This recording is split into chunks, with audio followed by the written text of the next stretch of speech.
Réponse. Il était une fois, dans un pays lointain, un charmant couple qui vivait heureux. Un jour, la femme annonça à son mari une bonne nouvelle. Ils allaient avoir un enfant. L'homme était si heureux de savoir qu'il allait être père qu'il lui dit qu'il ferait n'importe quoi pour lui faire plaisir. Sa femme lui dit un jour qu'elle avait une folle envie de manger une bonne salade croquante. « Si je n'arrive pas à manger une de ces délicieuses réponses qui poussent dans le jardin de notre voisine, je crois que j'en mourrai. » Pour satisfaire l'envie de son épouse, le brave homme se rendit dans le jardin de sa voisine. Mais ce qu'il ignorait, c'est que leur voisine était en réalité une dangereuse sorcière, nommée Kélia. Personne ne le savait, mais la sorcière était âgée de 150 ans.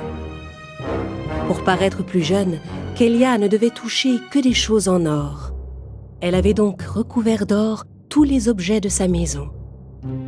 Les assiettes et les plats, les couverts, les bouteilles et les lampes, et même les sièges où elle s'asseyait.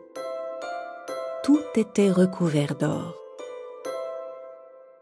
Ce soir-là, elle entendit frapper à sa porte.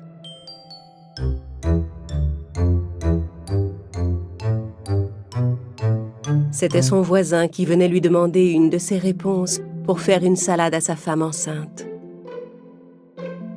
Kélia lui répondit qu'il pouvait prendre tout ce qu'il voulait dans le jardin.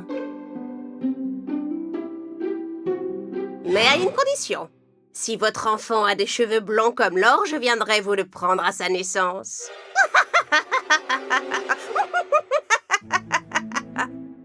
L'homme ne savait pas quoi faire, mais pour ne pas laisser dépérir sa femme, il prit le risque d'accepter et pria pour que son enfant n'ait pas les cheveux blonds. Mais quelques jours plus tard, sa femme donna naissance à une ravissante petite fille aux cheveux blonds comme de l'or. Ils nommèrent la fillette Réponse. Kélia apprit rapidement que le bébé qui venait de naître avait les cheveux blonds.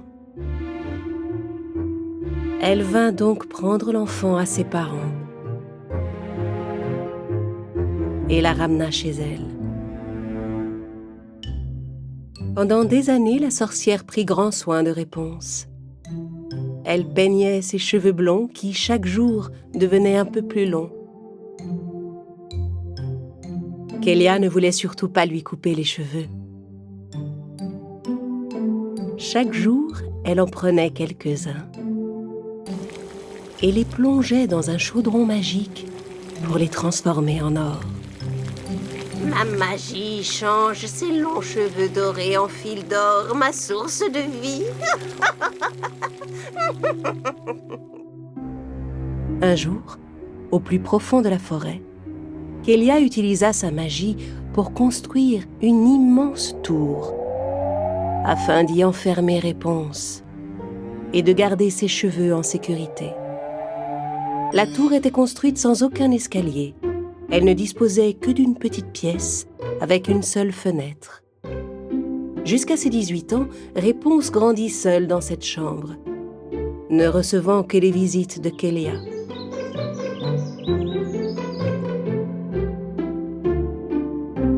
Chaque fois que la sorcière voulait monter la voir, elle appelait du bas de la tour.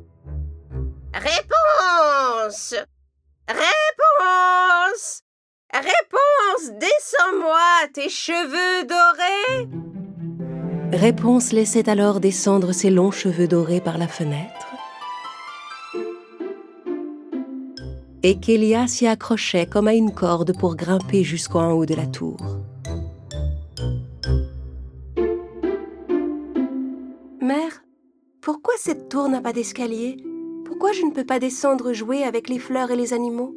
Ma belle enfant aux cheveux dorés, c'est pourtant bien que je te garde ici.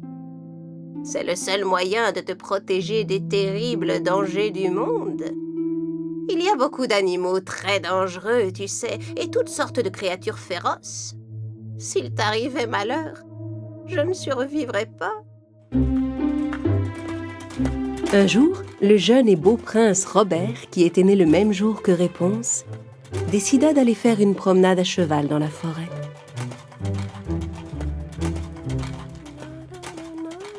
Soudain, le prince entendit une voix qui chantait et s'arrêta pour écouter.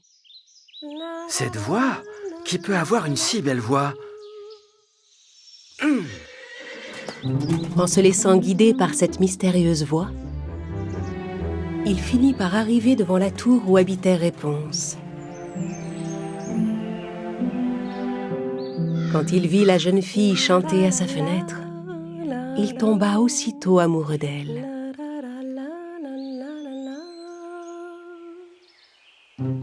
Il examina la tour pour trouver l'entrée, mais ne vit aucune porte. Au même moment, Kélia arriva au pied de la tour. Le prince se cacha rapidement dans les buissons parce qu'il connaissait sa réputation de méchante et cruelle sorcière. Ça alors? C'est la sorcière Kélia. Mais qu'est-ce qu'elle peut bien faire par ici? Réponse! Réponse! Réponse! Descends-moi tes cheveux dorés. Réponse laissa tomber ses longs cheveux jusqu'en bas et Kélia commença à grimper.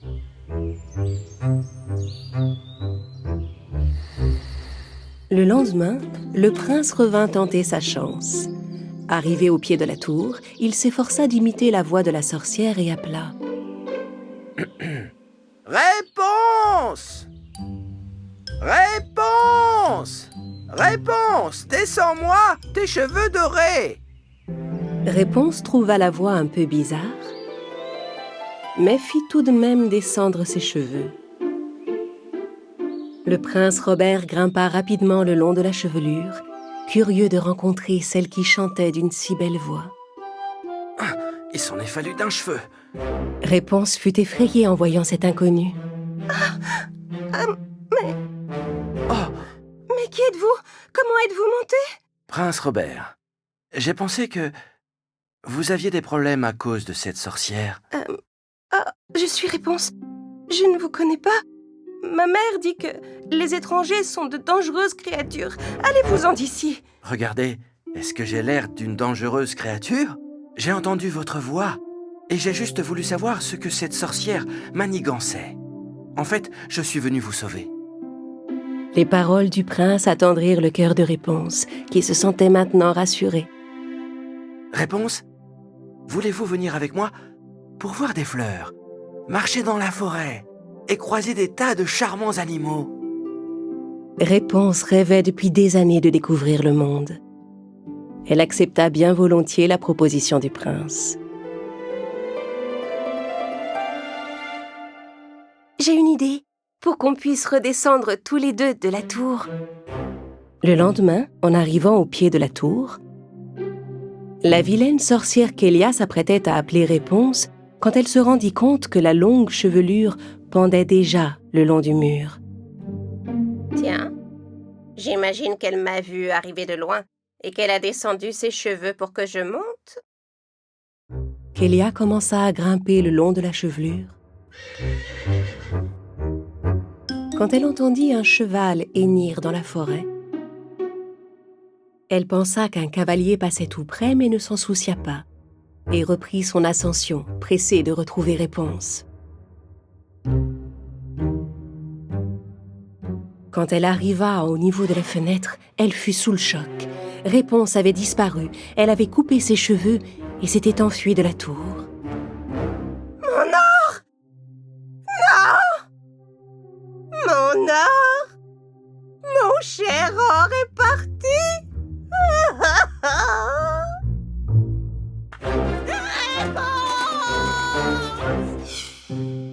Réponse avait coupé sa longue tresse et l'avait attachée à un crochet planté dans le mur.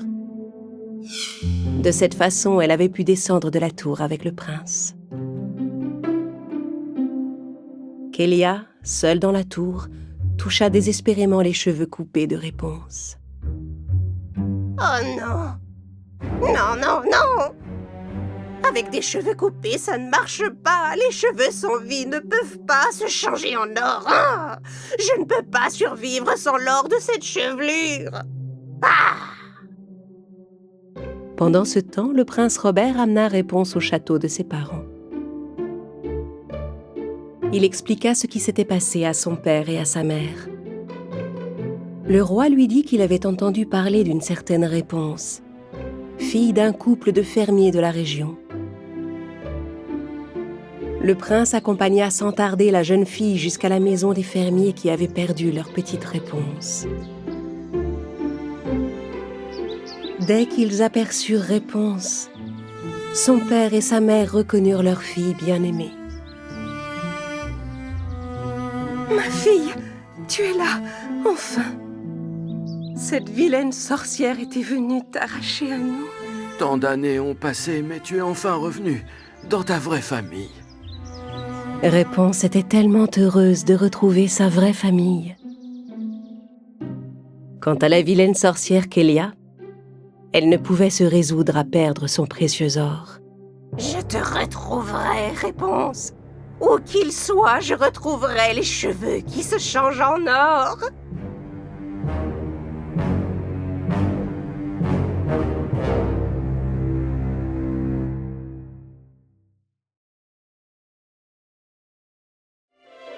Réponse, l'ami des longs cheveux. Il était une fois, dans un pays lointain baigné de soleil, une charmante princesse nommée Réponse. Elle vivait avec son bien-aimé, le prince Robert, dans le plus beau château du pays.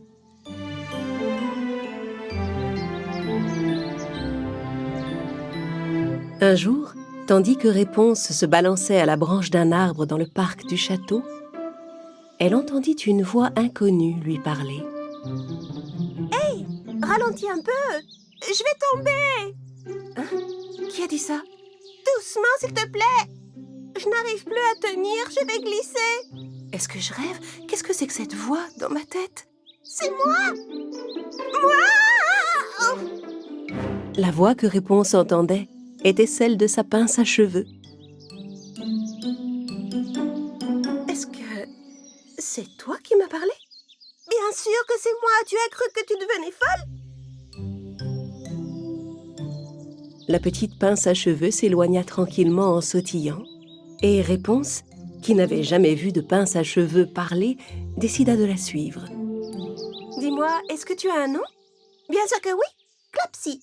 Mais alors, tu as toujours été capable de parler, Clapsy? Oui, toujours. Je pouvais parler, mais pas à toi. Et pourquoi ça? La petite Clapsy s'arrêta et commença à raconter à Réponse toute son histoire. Avant, moi aussi, j'étais une belle jeune fille, comme toi. Bien sûr, mes cheveux n'étaient pas aussi longs et blonds et soyeux que les tiens. Enfin, un jour, je suis allée me promener dans la grande forêt pour recueillir des mûres. Tu es allée te promener seule dans la grande forêt? Oui, mais arrête de m'interrompre, s'il te plaît. J'y suis allée pour trouver le mûrier géant et j'ai commencé à cueillir des mûres. Mais tout à coup, j'ai été éblouie par une lumière étrange en pleine forêt. Je me demandais bien d'où elle pouvait provenir et je me suis approchée pour voir. Et là, juste devant moi, j'ai vu une très vieille femme en compagnie d'une fillette. Et cet enfant, c'était toi, Réponse. La femme lavait tes cheveux brillants avec l'eau d'un ruisseau qui traversait la forêt. Et quand la vieille a plongé ta chevelure dans le ruisseau, des billes d'or se sont formées dans l'eau comme par magie. Elle a pris une des billes d'or dans sa main et a murmuré quelque chose. Là, la bille s'est soudain transformée en un éventail d'or. En agitant l'éventail devant son visage pour se rafraîchir, la femme a commencé à rajeunir. Je n'en croyais pas mes yeux. Je me suis avancée vers elle et elle s'est brusquement tournée vers moi. « Qu'est-ce que tu fais là, toi? Qu'est-ce que tu as vu exactement? Dis-le-moi !»« Les cheveux de la petite se changent en or ?» J'ai dit. Alors la vieille femme, qui paraissait jeune, m'a changé en pince à cheveux. Qu'est-ce que vous m'avez fait? Oh non! Non, non, non! Oh! À partir partir de maintenant, petite pince à cheveux, tu seras la gardienne des cheveux de ma petite réponse. C'est vrai? Alors, tout ça s'est arrivé à cause de moi? Nous devons briser ce sortilège. Non, c'est la faute de cette méchante sorcière Kélia. Maintenant, elle seule sait comment je peux retrouver ma forme humaine. Réponse et Clapsy décidèrent de se rendre ensemble à la tour où vivait la sorcière Kélia. Après un bon moment de marche, au cœur de la forêt, elles arrivèrent au bord d'une rivière. Pour traverser la rivière, Réponse fabriqua une sorte de radeau avec ses longs cheveux. Elles s'installèrent sur le radeau et traversèrent le cours d'eau sans encombre. Puis elles continuèrent leur chemin à travers l'épaisse forêt et arrivèrent enfin près de la haute tour. Nous y sommes. La tour où j'ai passé tant d'années. Mais comment tu comptes t'y prendre pour monter? Eh bien, commençons par faire un repérage à distance. Réponse accrocha Clapsy tout au bout de ses cheveux. De part et d'autre, elle fixa 2 grandes feuilles pour faire une sorte de cerf-volant.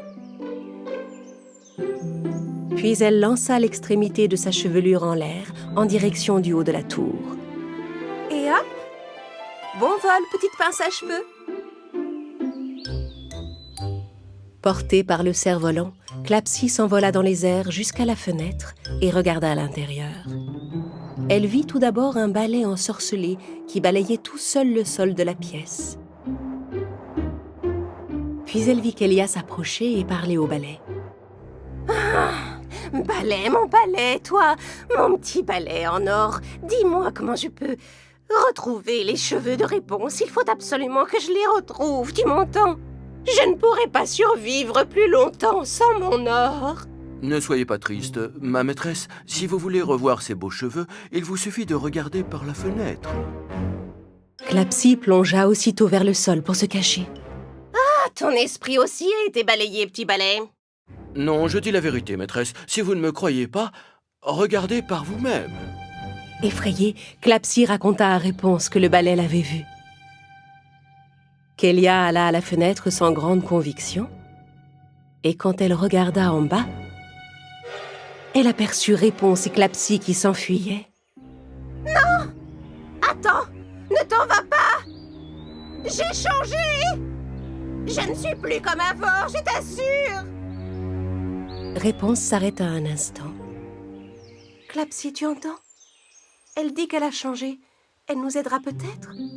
Mais comment? Réponse retourna vers la tour avec Clapsy. Kélia enfourcha son balai magique et vola jusqu'à elle. Dès qu'elle vit les cheveux dorés de Réponse, ses yeux se mirent à briller. Elle s'avança vers Réponse pour tenter de toucher ses cheveux. N'approche pas trop, Kélia. Tu m'as tellement manqué, ma petite Réponse. Approche-toi, mon enfant, laisse-moi toucher tes cheveux, rien qu'un instant. Je te propose un marché, Kélia. Je vais te donner quelques-uns de mes cheveux, mais en échange, tu rendras à Clapsy sa forme humaine. Ah, oui, bien sûr, c'est d'accord. Maintenant, Réponse. Offre-moi tes magnifiques cheveux d'or. Réponse prit quelques cheveux et les tendit à Kélia. La sorcière saisit les cheveux et... Enfin, je retrouve les cheveux d'or qui me rendent ma jeunesse. Allez, maintenant c'est mon tour. Rends-moi ma forme humaine. Kélia remonta sur son balai et en s'envolant dans les airs, leur cria « Tu dois trouver le moyen de faire rire le dragon qui vit derrière la montagne aux 7 sommets. Ce n'est que comme ça que tu pourras redevenir humaine. » Un dragon derrière la montagne aux 7 sommets? Si Kélia nous a dit la vérité, nous le trouverons, ce dragon Clapsy. Tu es prête? Alors en route. Maîtresse, c'est vrai qu'il existe un dragon qui vit dans ces montagnes? Bien sûr que non, voyons. Avec Clapsy bien accroché dans ses cheveux, Réponse se mit en route vers les montagnes où l'attendait une nouvelle aventure.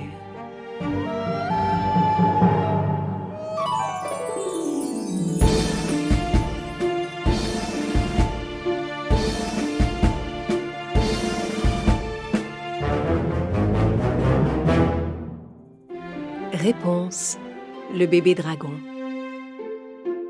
Il était une fois, dans la 3e grotte de la montagne aux 7 sommets, un étrange œuf protégé par des petits écureuils. Cet œuf était un œuf de dragon tout prêt à éclore.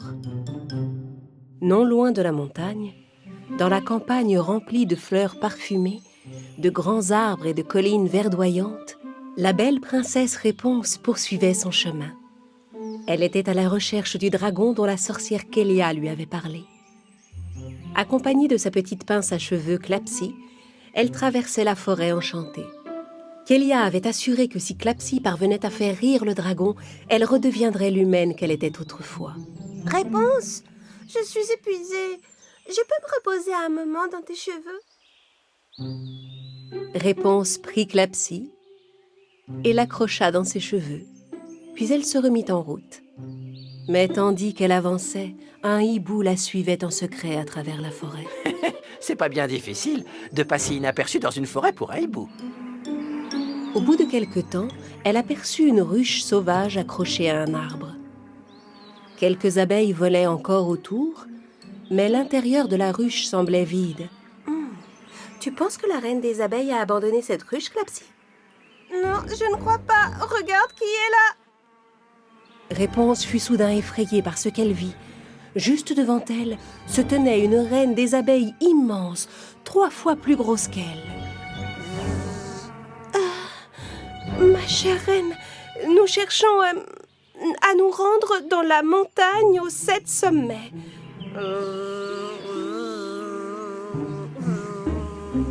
Oui, tout à fait. Est-ce que nous sommes sur le bon chemin? Ou c'est peut-être de l'autre côté?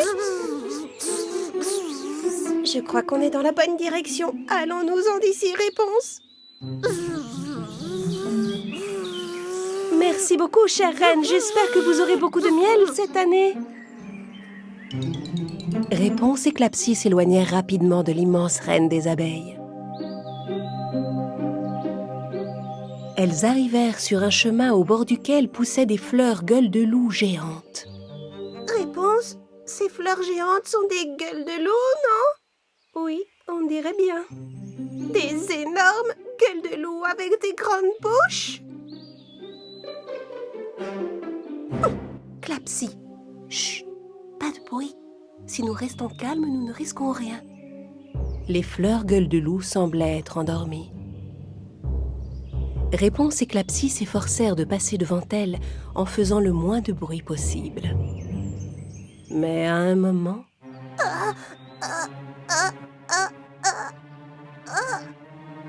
Réponse essaya d'empêcher Clapsy d'éternuer en couvrant sa bouche de ses cheveux. Mais ce ne fut pas suffisant. Oh non, elles vont se réveiller. Réveillée par l'éternuement de Clapsy, une des gueules de loup commença à bouger. Elle étira sa tige et approcha sa grosse tête de Réponse, qui n'osait plus bouger, effrayée. Puis la gueule de loup ouvrit son énorme bouche, s'apprêtant à engloutir la pauvre Réponse.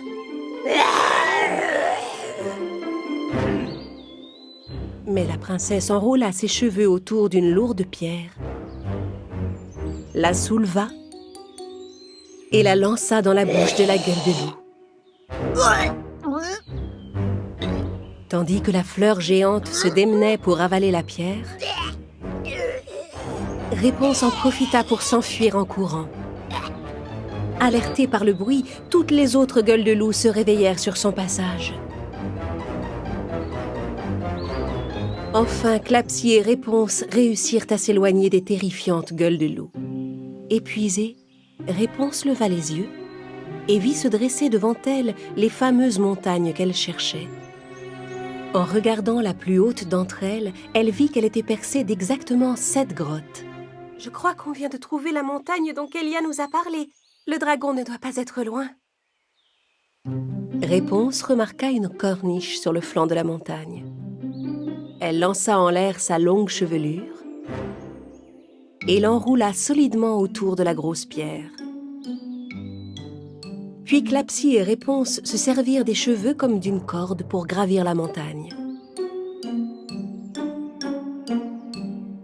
Quand elles arrivèrent enfin devant la 3e grotte, elles découvrirent 3 adorables petits écureuils. Comme ils sont mignons! Bonjour, chers petits écureuils. Je m'appelle Réponse. Vous n'auriez pas vu un dragon par hasard? Réponse, tu ne peux pas leur demander ça comme ça. Tu risques de les effrayer. Très bien, essayons autrement. Bonjour les écureuils. Auriez-vous vu un adorable petit dragonnet près d'ici? Les écureuils agitèrent tous la tête pour dire oui. Puis ils rentrèrent dans la grotte en sautillant. Waouh, je pensais pas que ça marcherait. Clapsy sauta à terre pour s'approcher de l'entrée. Mais elle trébucha sur une petite pierre et se mit à rouler jusque dans la grotte. Elle finit par buter contre une sorte de poteau vert qui n'était autre que la patte d'un bébé dragon. Bonjour. Effrayée et ne sachant pas comment réagir, Clapsy sauta et s'accrocha maladroitement sur la queue du dragon, qui se mit à pousser un rugissement.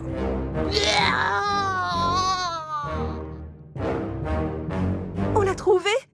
On a trouvé le dragon dont Kélia nous a parlé. Je n'arrive pas à y croire.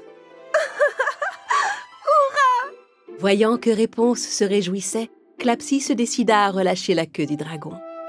Le bébé dragon se pencha en avant pour examiner Clapsy de plus près. Je crois qu'il ne m'aime pas beaucoup. Mais si, voyons, je pense que son problème, c'est qu'il ne sait pas comment s'exprimer, n'est-ce pas, petit dragon? Et si on te donnait un nom? Drago. Il est adorable. Tu ferais mieux d'être amie avec lui, Clapsy. Rappelle-toi, tu dois trouver un moyen de le faire rire.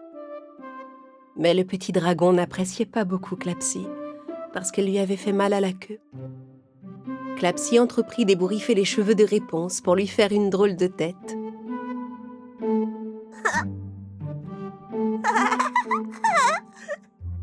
Mais ça n'avait pas l'air de faire rire Drago. Alors Clapsy essaya de découper une feuille d'arbre en forme de dragon. Mais malgré ses efforts, sa feuille ressemblait plus à un chameau qu'à un dragon. Et Drago n'esquissa même pas l'ombre d'un sourire. Peut-être qu'il a faim et n'est pas d'humeur à rire. À ton avis, qu'est-ce que les dragons aiment manger? Des fruits du dragon? Bien joué. Alors allons chercher des fruits du dragon, tu veux? Après ça, je t'emmènerai dans mon château. Le bébé dragon commençait à beaucoup aimer la princesse Réponse et accepta avec joie d'aller dans son château. Mais non loin de là, le vilain hibou continuait de les épier. C'était le hibou de la méchante sorcière Xena. Et il espionnait la princesse pour le compte des 4 plus puissantes sorcières qui soient. Kélia, Xena, Grimhilde et Vega. Il alla les trouver pour leur parler du petit dragon. Ce dragon dont vous disiez qu'il n'existait pas. Elles l'ont trouvé. Mais enfin, c'est impossible, c'est un mensonge que j'ai inventé. Comment peut-il exister? Alors maintenant, Réponse à un dragon avec elle. Oui, c'est incroyable. Très bien, nous devons toutes les 4 établir un plan pour vaincre une fois pour toutes ces princesses.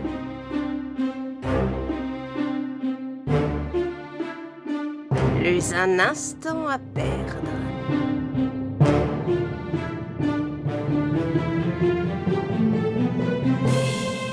Réponse, la réunion des princesses. Il était une fois, par une soirée d'automne sombre et froide, 4 puissantes sorcières qui s'étaient associées, Xena, Kélia, Grimhilde et Vega. Et moi alors? Je suis là pour décorer. Faut pas m'oublier. Et leur vilain hibou. Elle s'était jurée de détruire chaque princesse au grand cœur qui vivait dans le monde et de faire régner le mal et la cruauté. Par une belle journée, Réponse peignait des pastèques dans le jardin de son château. Ces pastèques ont vraiment l'air délicieuses, tu ne trouves pas, Clapsy? Je suis certaine qu'on n'en trouve pas de meilleures. Intriguée, Clapsy sauta dans l'herbe pour aller goûter un morceau de pastèque. Quand soudain, le bébé dragon Drago apparut devant elle. Il effraya la petite pince de son regard perçant et la pauvre Clapsy, essayant de se cacher, tomba directement à l'intérieur d'une pastèque. Clapsy! Sa maladresse fit rire Réponse, mais Drago n'esquissait toujours pas le moindre sourire. Oh, regarde cette grosse pastèque! Comme elle bouge! Mais qu'est-ce qui se passe là-dedans? Une des pastèques que Réponse peignait se mit à grossir de plus en plus, jusqu'à atteindre la taille d'une maison. Réponse, Drago et Clapsy n'en croyaient pas leurs yeux. Vous avez vu ça? Allons voir à l'intérieur. En entrant dans la pastèque géante, Réponse et Clapsy découvrirent une petite pièce dont les parois étaient décorées de pépins de pastèque. Et au milieu de la pièce, trônait un gros livre étincelant. Le livre des princesses? Alors il y a d'autres princesses que toi, Réponse? C'est possible. Regardons ce qui est écrit à l'intérieur. Que la princesse qui trouvera ce livre le lise attentivement. Elle y apprendra où vivent les autres princesses, car vous aurez besoin les unes des autres. Oh, il y a donc d'autres princesses? Quand ces 4 princesses uniront leurs forces, elles découvriront la vraie puissance de leur pouvoir. Très bientôt, une guerre va éclater entre les princesses et les sorcières et il faudra vous défendre. Quand vous aurez fini de lire ce livre, le temps sera compté, vous devrez au plus vite rassembler vos alliés. Trouvez d'abord Cendrillon et ensuite les autres. Et n'oubliez pas, c'est l'union des cœurs qui fait la force. Réponse raconta à Drago ce qu'elle avait lu dans le livre et lui demanda d'aller trouver Cendrillon. Le petit dragon accepta sa mission et s'envola aussitôt.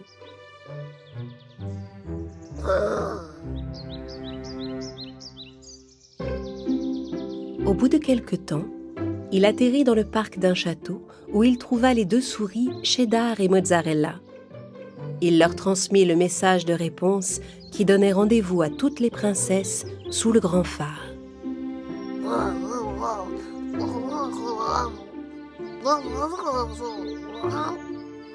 Cheddar et Mozzarella se dépêchèrent d'aller répéter le message à Cendrillon, qui partit aussitôt à la recherche des autres princesses. En traversant la forêt enchantée, elle croisa Frimousse qui cueillait des mûres. « Bonjour Frimousse, s'il te plaît, va dire à Blanche-Neige que nous devons nous retrouver sous le grand phare. » Frimousse alla trouver Blanche-Neige pour lui transmettre le message. Blanche-Neige se mit aussitôt en route. Elle aperçut au-dessus d'elle Ringo le goéland qui volait dans le ciel. « Ringo? Oh, Ringo! Il faut que tu ailles prévenir la petite sirène Ariel. Toutes les princesses doivent se retrouver sous le grand phare au bord de l'eau. » Ringo le goéland vola aussi vite qu'il put vers le palais au bord de la mer pour transmettre le message à la petite sirène. Mais la princesse n'était pas dans son palais. Alors l'oiseau alla se poser sur le ponton et se mit à siffler. Dolphy, entendant l'appel de Ringo, apparut à la surface de l'eau. Ringo demanda au dauphin de nager jusqu'à la petite sirène et de lui donner le message de Blanche-Neige. Dolphy replongea dans l'eau et nagea jusqu'au royaume bleu des mers où se trouvait Ariel. Dès qu'elle entendit ce qu'il se passait, la sirène remonta vers la surface pour se rendre au pied du grand phare. Retrouvant ses jambes humaines, elle sauta sur la plage où l'attendaient déjà les 3 autres princesses.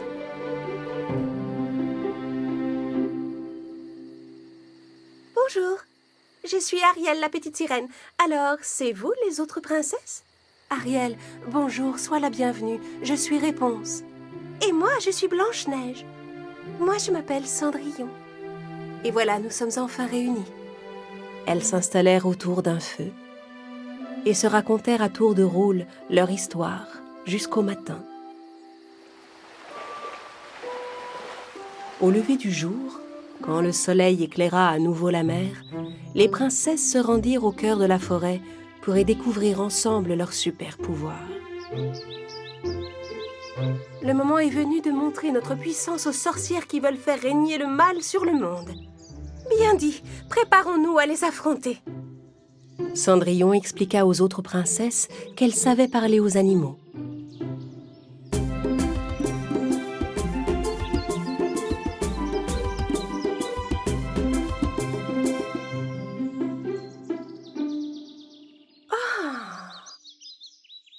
Mais alors, ça veut dire que tu pourrais parler avec Drago, mon petit dragon?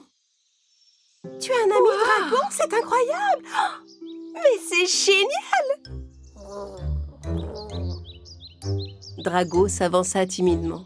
Bonjour, alors c'est toi, Drago? Tu sais parler mon langage? Oui, je suis ravie de te connaître.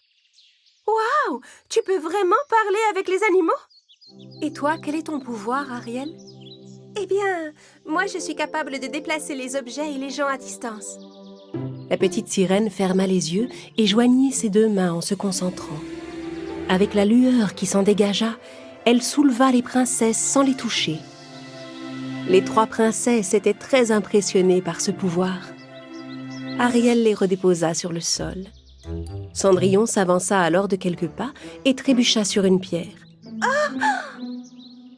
Ma cheville! Je me suis fait mal à la cheville! Blanche-Neige s'approcha de son amie et posa ses deux mains sur la cheville de Cendrillon. Et grâce à la chaleur de ses mains, c'est incroyable, Blanche-Neige! Oh, ma cheville est guérie, je ne sens plus rien. Ça, c'est mon super pouvoir. Avec la chaleur de mes mains, je peux guérir les blessures. Enfin, Réponse murmura une formule magique à ses cheveux. Et elle les projeta dans les airs. Sa chevelure soyeuse et dorée se sépara en 4 mèches. Chaque mèche se courba au-dessus d'une princesse et versa sur elle une poussière d'or.